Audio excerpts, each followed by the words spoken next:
تفسیر القرآن آج کا سبق سورۃ الانعام آیت نمبر 50 اور 51۔ اعوذ باللہ من الشیطان الرجیم، بسم اللہ الرحمن الرحیم۔ قل لا اقول لكم عندي خزائن الله ولا اعلم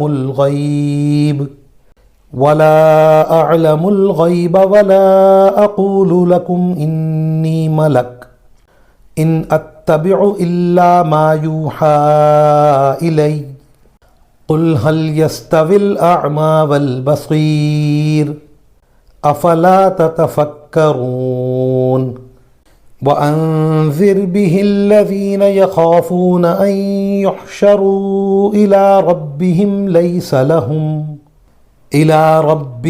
لَيْسَ لَهُم مِّن دُونِهِ وَلِيٌّ وَلَا شَفِيعٌ لَعَلَّهُمْ يَتَّقُونَ۔ ترجمہ: اے پیغمبر، ان سے کہو میں تم سے یہ نہیں کہتا کہ میرے پاس اللہ کے خزانے ہیں، اور نہ میں غیب کا پورا علم رکھتا ہوں، اور نہ میں تم سے یہ کہتا ہوں کہ میں فرشتہ ہوں۔ میں تو صرف اس وحی کی اتباع کرتا ہوں جو مجھ پر نازل کی جاتی ہے۔ کہو کہ کیا ایک اندھا اور دوسرا بینائی رکھنے والا دونوں برابر ہو سکتے ہیں؟ پھر کیا تم غور نہیں کرتے؟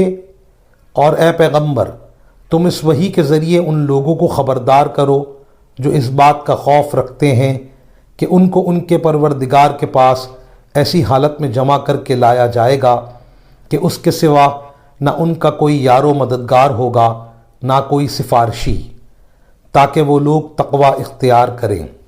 ان آیات کی تفسیر میں مفسرین کرام فرماتے ہیں یہ ان مطالبات کا جواب ہے جو کفار حضرت صلی اللہ علیہ وسلم سے کیا کرتے تھے کہ اگر تم پیغمبر ہو تو دولت کے خزانے تمہارے پاس ہونے چاہیے، لہٰذا فلاں فلاں معجزات دکھاؤ۔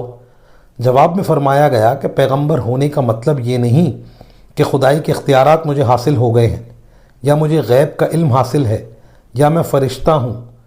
پیغمبر ہونے کا مطلب صرف یہ ہے کہ مجھ پر اللہ تعالیٰ کی طرف سے وحی آتی ہے اور میں اسی کا اتباع کرتا ہوں۔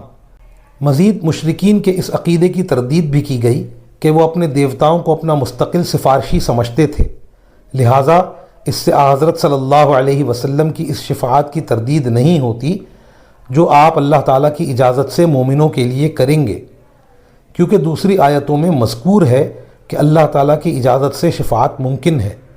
وآخر دعوانا ان الحمد للہ رب العالمین۔